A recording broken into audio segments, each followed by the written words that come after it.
सांसदीय पुरस्कार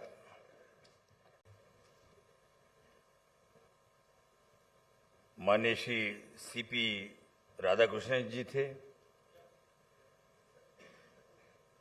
साथ ही साथ में सीआर पाटिल, केंद्रीय मंत्री जल शक्ति तथा केंद्रीय नागरिक उड्डयन राज्य मंत्री मुरलीधर मोहोळ जी थे।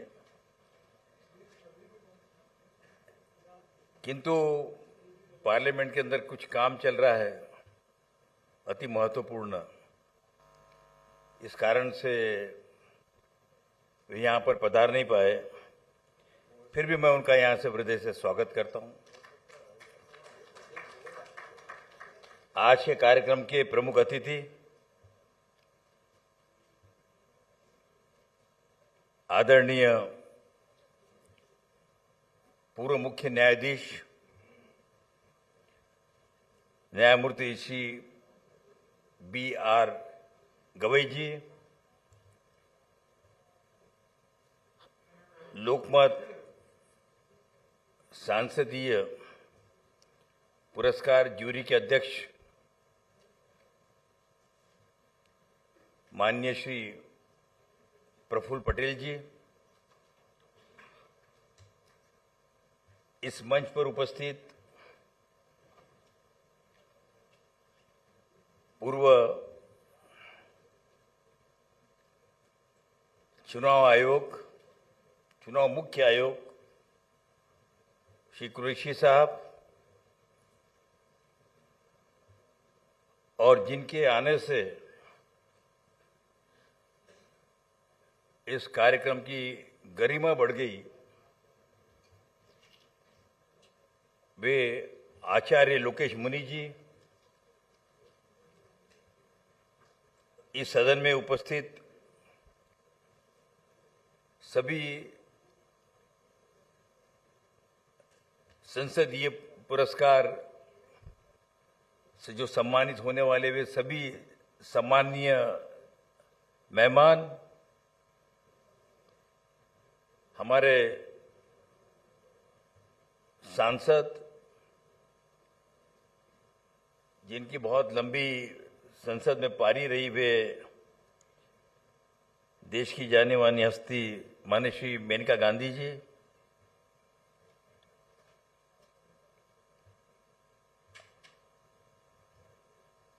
विजेताओं के परिवारजन, और विशेष रूप से आप सभी पधारे हुए मेहमानों का मैं लोकमत मीडिया की ओर से हृदय से स्वागत करता हूं आप सबका। इस समारोह को, क्षमा करिए, एक और व्यक्ति हमारे बीच में यहाँ पर उपस्थित है जो खास यहाँ पर पधारे हैं। वे हमारे मित्र और भूतपूर्व होम मिनिस्टर महाराष्ट्र के श्री अनिल बाबू देशमुख, जिन्होंने इस पुरस्कार को आकार देने में बहुत बड़ा सहयोग दिया। वे लोकमत के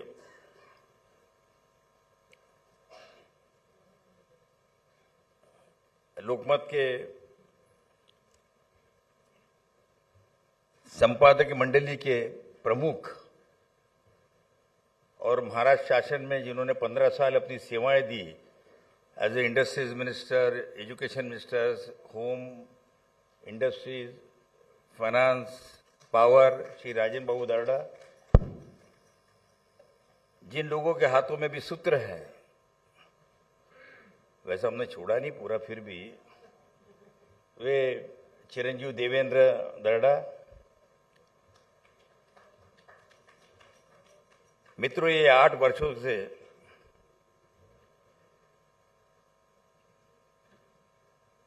क्षमा करिए,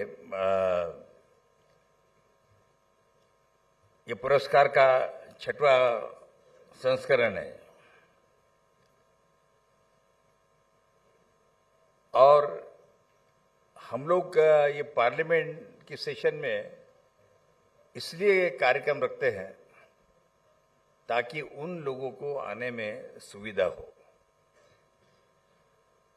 मगर इस वक्त में कुछ जो असुविधाएं हुई है इस पुरस्कार के कारण से,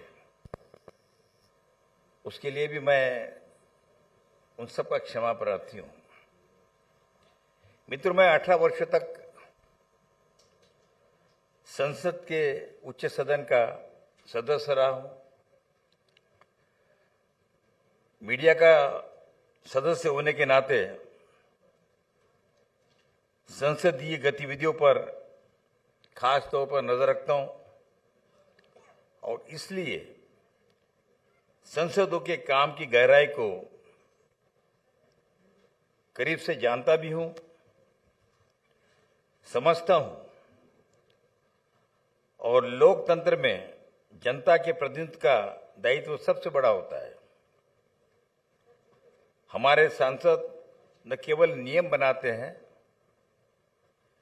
कानून बनाते हैं, बल्कि वे विभिन्न समितियों में महत्वपूर्ण दायित्व का निर्वाह भी करते हैं। संसद और सरकार में संवाद कायम रखते हैं और इसके अलावा अपने संसदीय क्षेत्र में सक्रिय रहते हुए वहां के जनमानस को समाधान का भी वे कार्य करते हैं। कुल मिलाजुलाकर ये कहा जाए तो जनप्रतिनिधियों का काम बहुत चुनौतीपूर्ण होता है। मेरा मानना है कि ऐसी चुनौतीपूर्ण स्थिति में यदि कोई सांसद उल्लेखनीय कार्य करता है, उस उत्कृष्ट कार्य करते हैं, तो उसकी हौसला अफजाई होना आवश्यक है। और यही बात को लोकमत समूह ने एक मीडिया समूह के माध्यम और गैर सरकारी सार्वजनिक मंच के तौर ये जिम्मेदारी, ये बीड़ा उठाया है। 2017 में स्थापित लोकमत संसदीय पुरस्कार की परंपरा आज भी जारी है।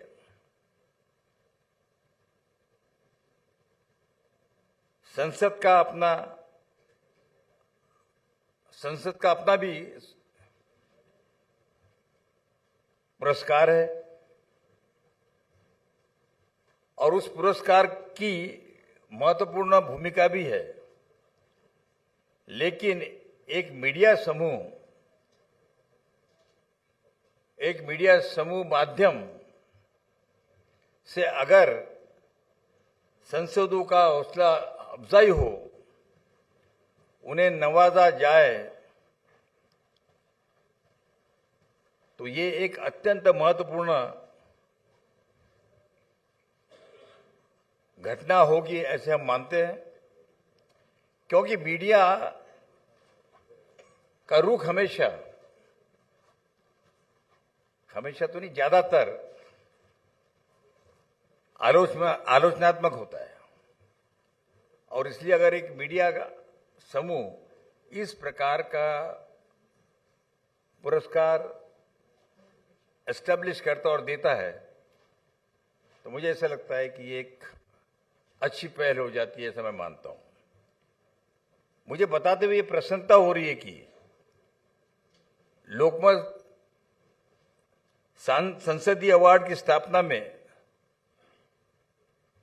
संविधान विशेषज्ञ और संविधान पर 100 से अधिक जिन्होंने किताबें लिखी है, वे लोकसभा के पूर्व सेक्रेटरी जनरल श्री सुभाष कश्यप जी तथा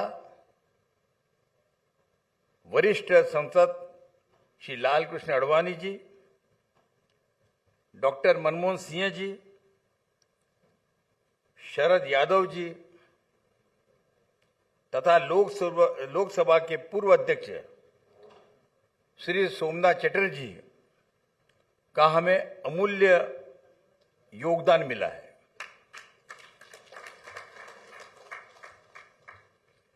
मित्रों, लोकमत समूह एक तरफ गांव के सरपंचों को अवार्ड देता है,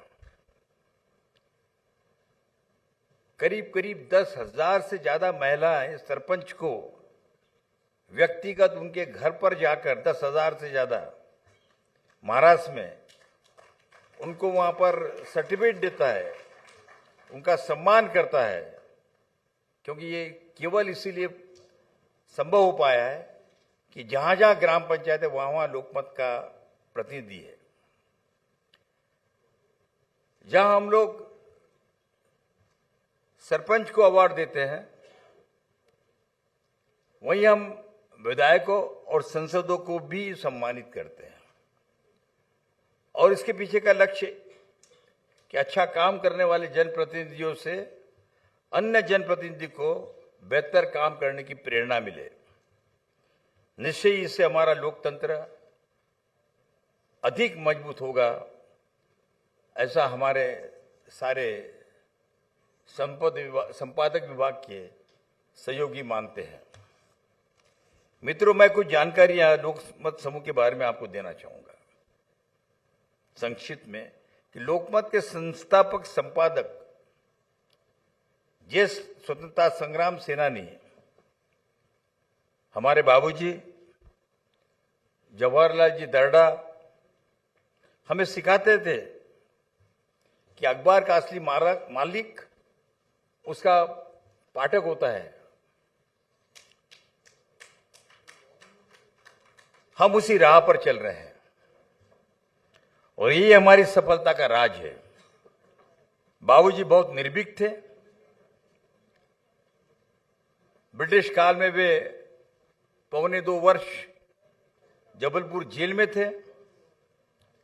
हाल ही में उनकी जन्म शताब्दी मनाई गई और मैं भारत सरकार का वे कांग्रेसी थे, सच्चे कांग्रेसी थे। उसके बावजूद भी भारत सरकार ने उनके ऊपर 100 रुपए का सिक्का निकाला। प्रधानमंत्री जी को मैं धन्यवाद देता हूं,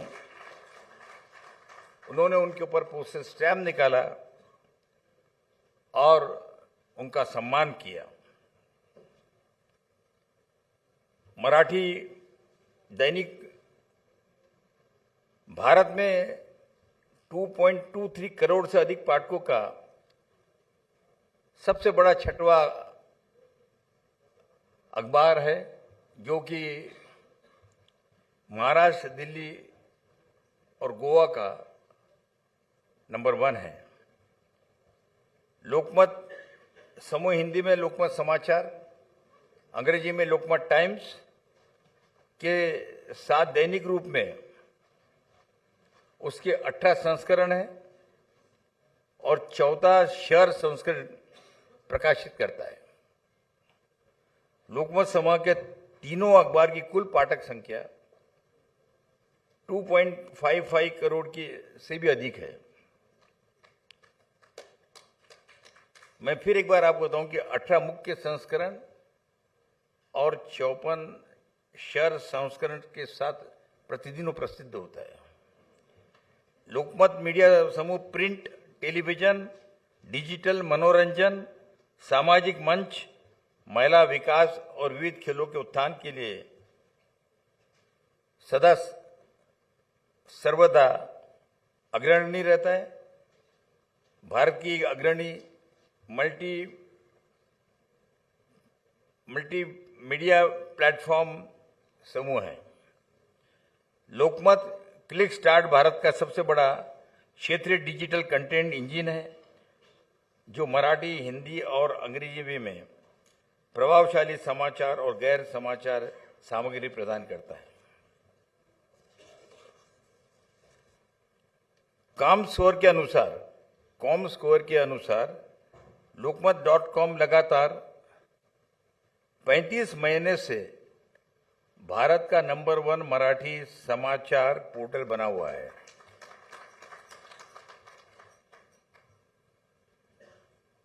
मित्रों, मैं उन सब जूरी सदस्यों का हृदय से आभार व्यक्त करता हूं कि जिन्होंने अपना समय निकालकर इसमें योगदान दिया है। ये इतना सरल काम नहीं है। ये करते समय में कई चीजों का ध्यान रखा गया है। संसद में उनका प्रेजेंस,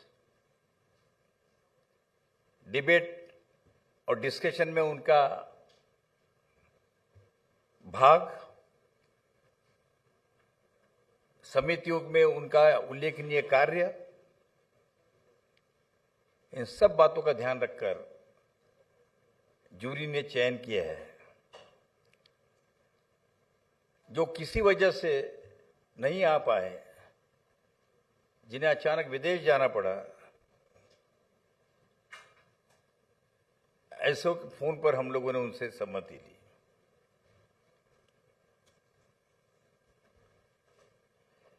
मित्रों, इसके पूर्व उपराष्ट्रपति एम हमीद अंसारी साहब, पूर्व उपराष्ट्रपति एम वेंकैया नायडू साहब तथा पूर्व राष्ट्रपति रामनाथ कोविंद जी, इन सब ने इस सांसदीय पुरस्कार को नवाजा है और कहा कि ये कार्य निरंतर शुरू होना चाहिए। मैं फिर एक बार आप सबका यहां पर पधारने के लिए हृदय से स्वागत करता हूं और उन सभी सांसदों को बधाई देता हूं जिन्होंने संसदीय गरिमा को श्रेष्ठता प्रदान की है। धन्यवाद। जय हिंद, जय महाराष्ट्र।